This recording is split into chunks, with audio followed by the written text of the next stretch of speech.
1887-88 খ্রিস্টাব্দ নাগাদ একদিন সন্ধ্যার পরে নরেন্দ্রনাথ এবং কালী বেদান্তী অর্থাৎ অভেদানন্দজি মহারাজ দুজনেই ঘুরতে ঘুরতে তাদের 7 নম্বর রামতনু বসুর লেনের বাড়িতে এসে উপস্থিত হন।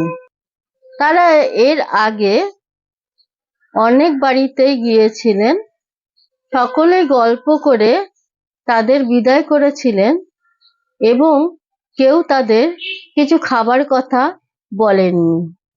অবশেষে দুজনেই অভুক্ত অবস্থায় নরেন্দ্র তাদের নিজের বাড়িতে এসে উপস্থিত হলেন।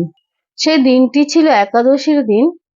নরেনের নিজেদের বাড়িতেও খাবার ছিল না, কারণ সেই সময় নরেন্দ্রের পরিবার প্রবল আর্থিক অনটনের মধ্য দিয়ে যাচ্ছিলেন। তাছাড়া নরেন্দ্রনাথ নিজেও মুখ ফুটে বাড়িতে কিছু বলেননি। দুজনেই নরেন্দ্রনাথের ঘরে শুয়ে রইলেন কাপড়ের কোচাটি গায়ে দিয়ে, কারণ লেপ বা কম্বল কিছুই তাদের ছিল না। দুজনে শুয়ে শুয়ে তামাক টানতে লাগলেন এবং বেদান্ত এবং অদ্বৈতবাদ করতে লাগলেন। কিন্তু খিদে বা শীত অদ্বৈতবাদ বোঝে না। কিছুক্ষণ এরকম চলার পরে কালী বেদান্তীর খুবই কষ্ট হতে থাকলো। তিনি আর থাকতে না পেরে নরেন্দ্রনাথকে বললেন, ভাই নরেন, ঠান্ডাতে খুব কষ্ট হচ্ছে রে। নরেন্দ্রনাথ বললেন, দূর শালা, ঠেসাঠেসি দিয়ে শো, দেখবি শীত কমে যাবে। এই বলে নরেন্দ্রনাথ এবং কালী বেদান্তী পিঠে পিঠ ঠেকিয়ে হাঁটু দুটি মুড়ে বুকের কাছে নিয়ে গায়ের কাপড়টি জড়িয়ে শুয়ে রইলেন। এইদিকে পৌষ মাসের প্রবল শীতে দুজনেই খুব অস্থির হয়ে পড়লেন। অবশেষে নরেন্দ্রনাথ উঠে বসে কালী বেদান্তীকে বললেন, থাক শালা, উঠে বস, আমি তোর জন্য একটু চা করে নিয়ে আসি।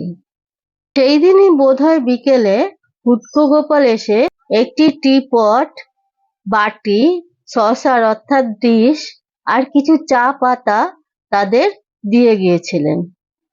নরেন্দ্রনাথ হাতড়ে হাতড়ে অন্ধকারের মধ্যে একটি দেশলাই জোগাড় করলেন।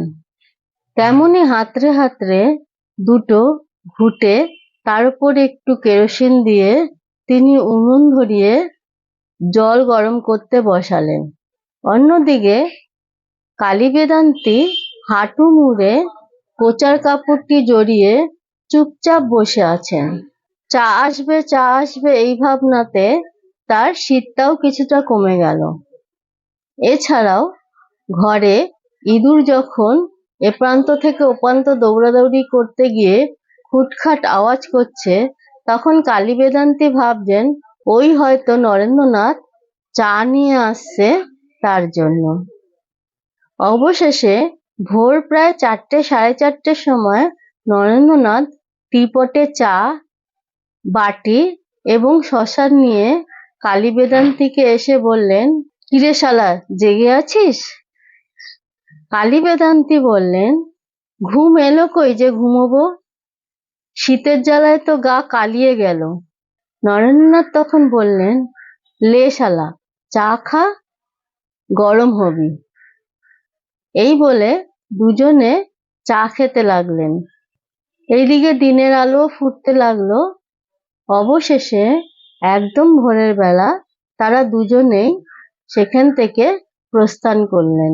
এই বিষয়টি শুনে আপনাদের কি ধারণা হলো সেটি জানাবেন, আর আপনারা খুব খুব খুব ভালো থাকবেন। আজ আসি। ওম শান্তি শান্তি শান্তি। হরি ওম তৎসৎ। শ্রীরামকৃষ্ণার্পণমস্তু।